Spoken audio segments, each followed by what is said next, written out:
Alright, you guys, welcome back to another episode of Real Housewives of Salt Lake City, Season 6, Episode 10. Okay, y'all, we continue from the other episode where Meredith was basically denying everything that she had said and did on the plane. And now we end up at Whitney's house and we see Heather pull up with a big box. And because of what Brittany had went through on the plane with Meredith, Whitney decides to throw a potluck, just so she can cheer her up. We then see Angie arrive with her Greek food. And as the all ladies are starting to discuss what they want to do for Brittany, we see Bronwyn and Mary start to show up as well. And then we all start to see the ladies recreate a look that Brittany has already done before. And I feel like this is a cute interaction. The ladies are all eating, trying to hide at the same time. So it looks like they're about to have a little fun. And it doesn't look like Meredith or Lisa was invited, which is a good idea because they were the ones who were supposedly attacking Brittany on the plane. I also thought it was actually very cute that Bronwyn set up a teddy bear station to replace the teddy bear that they threw in the ocean. Because you guys didn't have to throw it in the ocean. That was so rude. It was her belongings. But that was very thoughtful of Bronwyn. Now, as all the ladies pitch in and do their own version of Brittany's stuffed animal with their own recording, the ladies all give her a nice, lovely message, except for Mary, which I already kind of knew Mary wasn't about to say nothing for real. And we all know Mary. Mary don't, she don't shy away. If she got something to say, she gonna have to say it. And she just showed that she didn't want to say nothing. She's not warming up to Brittany yet. And hopefully they can get there. But, Mary is set in her ways. But nonetheless, hopefully this can be a great start to their friendship kind of, rekindling. And in this moment, they do show a flashback of Mary and Brittany getting into it on the boat, which, why didn't they put that part in there? I wanted to see that, calling her the most unholiest person or unchristian-like person. Now, that set Mary off, so now I see why Mary didn't say nothing. But Mary is still being the bigger person in my eyes because, she didn't say nothing negative, but at the same time, she's still going to be cordial with Brittany because Brittany should not have went through whatever they went through on the plane with Meredith and Lisa. And as the little party continues, all the ladies then speak about what Meredith had actually said to them in private because she's telling them that nothing really happened and Brittany had on headphones and she shouldn't have been eavesdropping. But Meredith, you're talking about me. Now, the only thing Brittany should have did any other time she want to act tough is turn around, because who you talking to? That plane would have set off, okay? However, the ladies all sit amongst each other and, express their feelings, and they all want to know where can they all go from this point on with their relationship with everything that has happened. Now, as the ladies still discuss what Lisa and Meredith have been saying to them in different settings after being back from the trip, Whitney also makes an observation. Whitney says, you know what, Bronwyn, can I open this discussion? Bronwyn says, sure. And she goes, why you not wearing your wedding ring? Bronwyn then reveals that, the rumor about Jared, looking at another girl's video or photo on the plane and some rando passenger, saw it and posted it. And I guess she, wanted to discuss it. And whether it may or may not be true, Jared just, stayed at a hotel until he left for his business on a flight. Now, at this point, Bronwyn has not made a definitive decision if she wanted to leave him or not. She's just asking Jared for time. He did reach out to her. He did want to speak with her, but, she's kind of standing her ground. And that's right. Put up your boundaries. No, give me some time. Let me think on this. Now, after the ladies' party, we get to the next scene and we see Mary and Robert Jr. pull up to her church. Now, we know that Mary has been renovating her church. It's been in her family for over 60 years. Now, that is a great accomplishment, Mary. And it does. It looks new. It looks refurbished. It looks brand new, actually. It looks really good. And for it to take 2 years or so, it better look good. And after looking over the new renovations of the church, we see Mary and Robert Jr. sit down and, kind of have a spiritual talk to see where he is spiritually and mentally. And now looking at Robert Jr., he looks like he's doing better. I'm glad he's going to his meetings and, he has a higher power to believe in for him to be able to find his way through his path that he's going through right now. And to know that Robert Jr., some of his, people that he knew in the meetings, they have already relapsed. And I'm with Mary on this one too. Maybe they do need someone to help guide them, maybe listening to the higher power. It may not be for them, but it may get them a start into finding something to help them on their path. Now, after Robert Jr. and Mary have that talk, they both start to talk about what Mary wants to do. And for Mary to try to invite all the girls to church, I cannot wait to see that part because they only know Mormon, and I can't wait for them to see what Mary has. Now, we know Whitney has done it with her dad, and they kind of fell out over with that. But I want to see now with Whitney returning and with the girls now going to experience Mary in her element. Now, in this next scene, we see Lisa and her husband showing up to a restaurant, trying to spend some time together. I hope they visit a therapist, or if they're not already visiting a therapist, because they definitely need it. He looks like he is fed up with Lisa. But also from what we can see, we're seeing the little cracks in her relationship as they both talk on. And they did discuss how, she was talking to her son Henry and how she was giving advice. And I agree with her husband. Are you giving him advice, or are you telling him how to think? Because, Lisa, you do have a bit of a control issue. You don't like to be told no, and you definitely don't like to be told when you're wrong. You got to take some accountability, Lisa. Like, when are you going to admit to yourself that you can be wrong in certain instances or certain discussions that you have with other people? And even in this moment, as they're talking, is getting just a tad bit heated. And now they're starting to bicker back and forth. Now, Lisa and John, y'all gonna have to get it together if you want to keep that marriage together.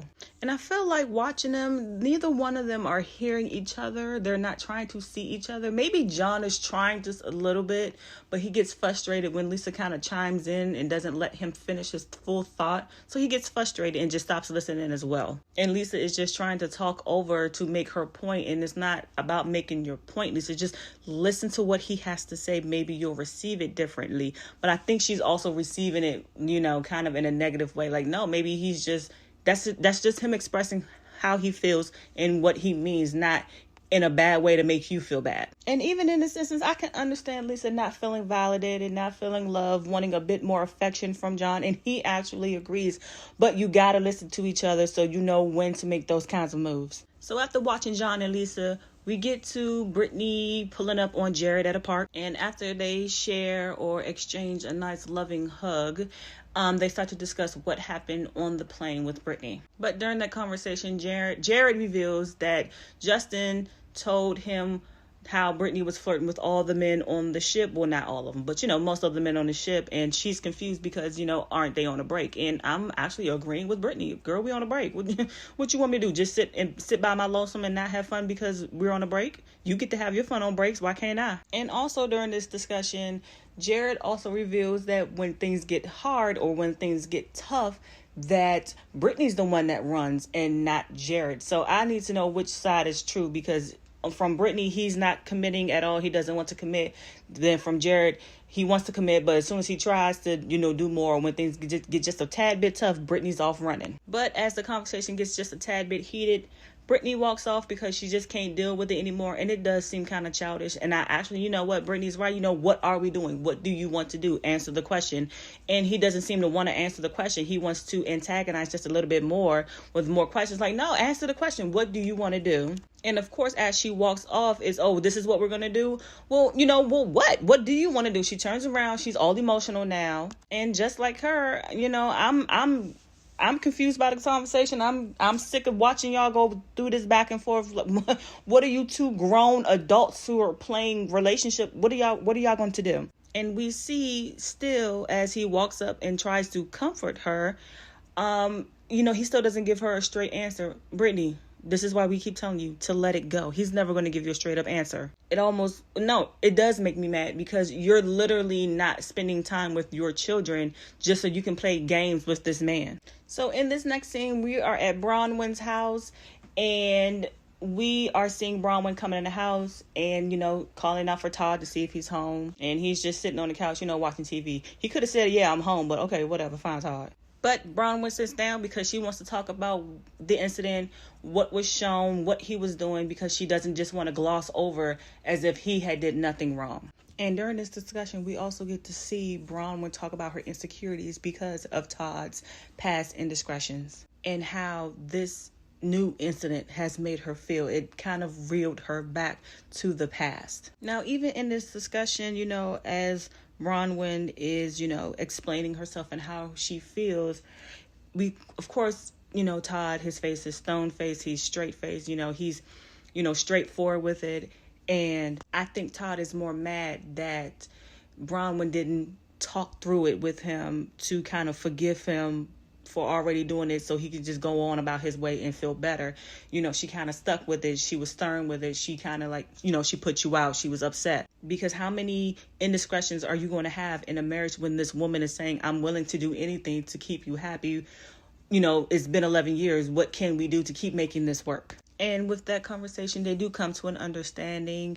And, you know, Bronwyn lets him know that she talked to Whitney about the sex life. Of course, he's going to get a little mad. He doesn't want those women knowing anything about his life, for them to run to the media or anything to say about him. That man does not like that. Now, I guess Bronwyn had to tell him because he was going to see it on the show. So, yeah, just go ahead and come out with it, Bronwyn. But as for Todd, sir, if you say you're happy, then be happy. If you have a problem, address your wife. Not looking online at other girls because you're upset in the moment. So after Todd and Bronwyn's discussion, we get to the day of Mary having her services. Her church is finally back open and she is back to preaching her sermons. We see Mary pull up in her red and she looks absolutely gorgeous. And as she pulls up, that door was locked. And you already know how Mary is. Why is that door locked? For Mary to not get into her own church. And as we see Mary start to get comfortable after she gets let into her church, we soon find out that Robert Jr. did not attend. And then we find out that Robert Jr. was, you know, elevated, high, whatever you want to call it. And she just did not want that. And I get it. He needs to go back in the house, sober up, and, you know, get it together. So I'm guessing he relapsed. But, you know, it does take time to heal. That's going to be an everyday battle, possibly for the rest of his life. And, you know, I just hope Robert Jr. gets better. And in this next thing, we see Heather and Whitney heading to Mary's church. Like I said before, I cannot wait to see how they react. I cannot wait to see them in that environment. And we see that Whitney is kind of giving her the tea of what's going to happen in church. It's not quiet. No, black folk are not quiet in their church. We up, we showing, we hooting and hollering, sometimes flipping. They showing the Lord how much they feel, okay? That's just how we give thanks. Now, after seeing them talk in the car, we see Bronwyn's already in line for church services. And then we see Angie walk. Now, Angie's outfit was real cute. She like she going on Easter, y'all. But she shows up to church as well to meet up with Bronwyn. Now, the ladies are all there for a moment before the church bells start to ring. And they all want to know the big question, you know, if Meredith or Lisa is going to attend. And I don't really think so. But to see enough of the women in Mary's space to get a better understanding of Mary, it looks like it's going to be a little fun. And you know what? Right before the church bell, or right before they get into church, yes, both of the women show up. Lisa and Meredith both show up. Now, Meredith, that was too short for church, but, you know, it's okay. You come as you are. And I'm a bit excited. I want to see how they finna act in this church, y'all. Now, as the ladies walk up to the other ladies for church, I can't help but to see that Brittany's not there. And she needs Jesus too. And as the bell rings again for church to start, the ladies do look a little confused. But yes, lady, that means church is starting. Go on and walk in there and don't sit in the first two pews. Sit like three, 4 rows behind. You don't get to sit in the first two ones. Those for the elders. Now, as the sermon begins, we see the ladies starting to feel it, and hopefully they receive the word that Mary is about to preach. Now, even watching Mary preach and watch her do her sermon, it does well to see that some of the ladies were touched by her sermon. Even Bronwyn, you know, hopefully the ladies find some type of clarity, and it looks like she touched them, you know, gave them a good worship.